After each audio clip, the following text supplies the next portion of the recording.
दोस्तों आज की वीडियो का टॉपिक है कि कूलर की मोटर में आप रनिंग और स्टार्टिंग कैसे पता करेंगे। तो देख सकते हैं ये हमने ये कूलर की मोटर बना ली है और दो वायर हमने ये निकाल दी है, दो वायर हमने ये निकाल दी है। तो कई वीडियो में आप लोगों ने देखा होगा उनमें कन्फ्यूजन रहता है। कन्फ्यूजन क्या कर देते हैं लोग, कई लोग ये बोलेंगे कि जिसमें आपका ज़्यादा रेजिस्टेंस आ रहा है, जिसमें ज़्यादा रेजिस्टेंस आ रहा है तो वो आपकी जो है स्टार्टिंग कॉइल है, स्टार्टिंग है। और कई लोग आपको ये बता देंगे कि जिसमें ज़्यादा रेजिस्टेंस है वो आपकी रनिंग कॉइल है। तो इसमें कन्फ्यूजन बहुत है, तो वही मैं आपका कन्फ्यूजन आज दूर करने वाला हूँ। अब कई लोग आपको बताएंगे कि जिसमें कम रेजिस्टेंस है वो आपकी रनिंग कॉइल है, और कई लोग आपको ये बताएंगे कि वो स्टार्टिंग कॉइल है। तो यही कन्फ्यूजन रहता है। मैंने कई सारी वीडियो देखी तो उसमें इस प्रकार का बताया गया है। अब देखिए, अब मतलब सच्चाई क्या है, मैं बहुत ही बारीकी से आपको बताने वाला हूँ। तो थोड़ा सा मैं आपको ये बता देता हूँ कि रेजिस्टेंस आखिर होता क्या है। रेजिस्टेंस क्या होता है तो देखिए, सिंपल भाषा में अगर मैं आपको बताऊं, मान लीजिए ये आपकी पानी की टंकी है, ये आपकी पानी की टंकी है, ये पानी आपका इसमें भरा हुआ है, इसमें से एक पाइप लगा हुआ है, ठीक है, इसमें से पाइप लगा हुआ है। तो ये पानी आपका पूरा फ्लो होगा, ठीक है, मान लीजिए ये फ्लो हो रहा है। अब हम क्या करते हैं कि यहाँ पे कंकड़ डाल देते हैं, यहाँ पे बड़े बड़े कंकड़ जितने भी हैं वो डाल देते हैं, ये हमने डाल दिया, ठीक है। तो अब जिस स्पीड से फ्लो हो रहा था उस स्पीड से फ्लो नहीं होगा, क्योंकि हमने यहाँ पे पत्थर डाल दिया। तो मैंने सिंपल से एग्जाम बताया, ये जो पत्थर है यही आपके रेजिस्टेंस कहला गए। अब देखिए, अब यहाँ मैंने पानी का एग्जाम्पल दिया, पानी की टंकी का, ठीक है। अब जो अपना ये जो कूलर की मोटर के अंदर वायर रहती है, कॉपर की वायर भी हो सकती है, एल्युमिनियम की भी हो सकती है, तो उनमें सबका अलग अलग रेजिस्टेंस रहता है। तो ये जो रनिंग कॉइल होती है ये आपने हमेशा देखा होगा कि ये जो है लंबी रहती है। ये हमेशा जो बाइंडिंग करने वालों से आप पूछ लीजिएगा, ये हमेशा जो है लंबी रहती है।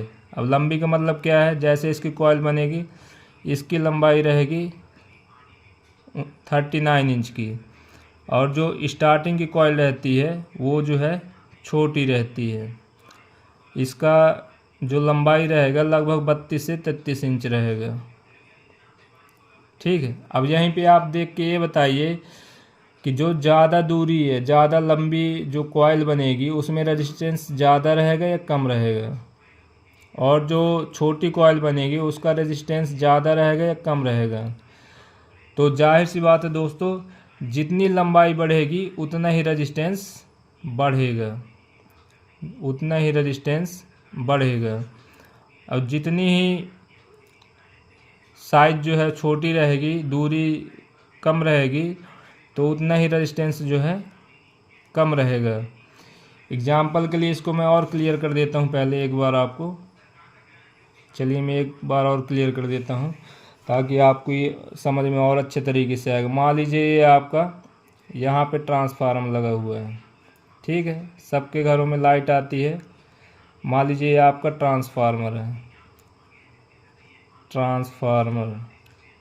तो आप लोगों ने देखा होगा, अब मान लीजिए यहाँ पे सब घर बने हुए हैं, ठीक है, ये घर है, ये घर है, और सबसे दूर घर है आपका ये एक घर बना हुआ है, ये घर सबसे दूर है, और इसी ट्रांसफार्मर से न्यूट्रल और फेस की सप्लाई आई हुई है, ठीक। ये आ गया न्यूट्रल फेस, इसमें भी आ गया न्यूट्रल फेस, इसमें भी आ गया, इस घर में भी न्यूट्रल फेस।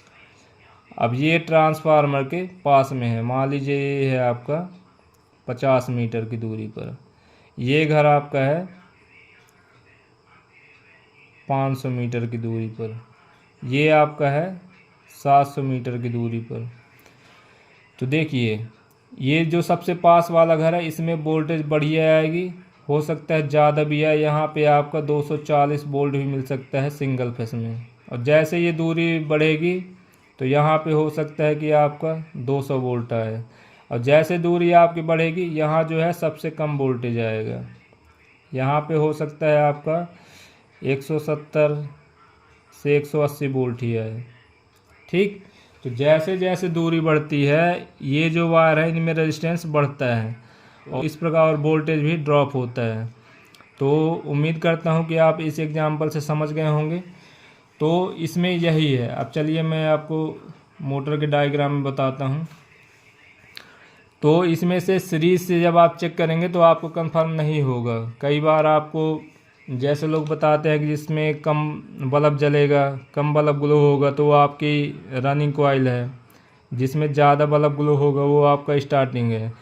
तो ये मेथड को मैं आप लोगों को नहीं बोलूँगा कि इसमें से आप चेक करिए, क्योंकि इसमें से गलतियाँ भी हो सकती है, ज़्यादा कम समझ में नहीं आता है। अगर आपको प्रैक्टिकल करना है तो जब आप सीरीज से चेक कर रहे हैं तो इनका आप वोल्टेज देखिएगा। जैसे मान लीजिए आप इन दोनों वायर में देख रहे हैं, ठीक है, तो इन दोनों में वोल्ट मीटर से आप चेक करिएगा तो जितना वोल्टेज आपका इसमें आएगा है ना, उतना ही वोल्टेज इसमें भी चेक करेंगे तो लगभग उतना ही आएगा।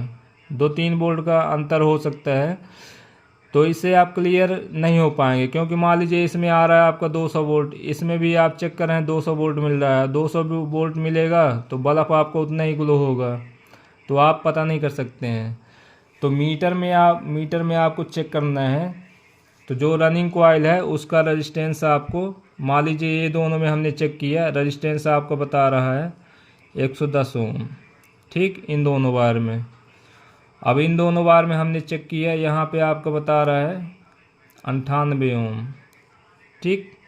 तो ये आपका हो गया दोस्तों रनिंग कॉइल हो गई, ये आपकी रनिंग कॉइल कहला जाएगी। और जिसमें रेजिस्टेंस कम बता रहा है ये आपका जो है स्टार्टिंग कॉइल कहला जाएगी। अब ये तो आपको पता चल गया कि रनिंग कौन सी है, स्टार्टिंग कौन सी है। अब कॉमन आपको कैसे बनाना है, एक आपको जो है स्टार्टिंग वाला वायर लेना है और एक आपको रनिंग वाला वायर लेना है, और इन दोनों को आपस में ज्वाइन कर देना है। ये आपका बन गया कॉमन, ये आपका बन गया कॉमन। इसमें आप डायरेक्ट फेस दे दीजिए या तो न्यूट्रल दे दीजिए। ये आपका क्लियर हो गया। अब बचे आपके दोनों वायर, इन दोनों वायर में आपको कैपेसिटर का कनेक्शन कर देना है, इस वायर में और इस वायर में। तो जो आपका कैपेसिटर रहेगा उसमें भी आपके 2 वायर ही निकलेंगे। तो एक वायर आपको इसमें ज्वाइन कर देना है और दूसरी वायर जो है आपको इसमें ज्वाइन कर देना है। अब न्यूट्रल आपको कहाँ देना है, मान लीजिए इसमें आपने फेस दे दिया तो न्यूट्रल आपको हमेशा जो है रनिंग में ही देना है, मतलब रनिंग में ही आपका 220 वोल्ट की सप्लाई जानी चाहिए। इसमें आप अगर दे देंगे न्यूट्रल, यहाँ की जगह अगर यहाँ दे देंगे या फेस दे देंगे तो ये जो है आपकी मोटर जो है, कूलर की मोटर जो है वो जल जाएगी। तो इस प्रकार से कनेक्शन करना पड़ता है। अब इसमें कभी कभी क्या होता है कि आपकी, मान लीजिए आपने कॉमन में फेस दिया, यहाँ पे आपने न्यूट्रल दिया, हो सकता है आपकी मोटर जो है उल्टी घूम रही हो। तब आपको क्या करना है, सिर्फ आपको स्टार्टिंग वाले वायर आपस में चेंज कर देने हैं। तो जैसे ही आप चेंज करेंगे तो मोटर आपकी जो है सीधी घूमने लगेगी। तो बस ये जानकारी है दोस्तों। और कोई भी अगर डाउट रह गया हो तो आप कमेंट करके और पूछ सकते हैं। मैंने पूरी कोशिश की है कि आप लोगों की समझ में अच्छे तरीके से आ जाए, और इसी तरह की वीडियो हमारे चैनल पे आती रहती है। अगर आपको हमारे वीडियो से कुछ भी सीखने को मिला तो आप सब्सक्राइब करें और वीडियो को लाइक करें, ताकि हम इसी तरह आपके लिए नई नई वीडियो लाते रहें। तब तक के लिए जय हिंद, वंदे मातरम।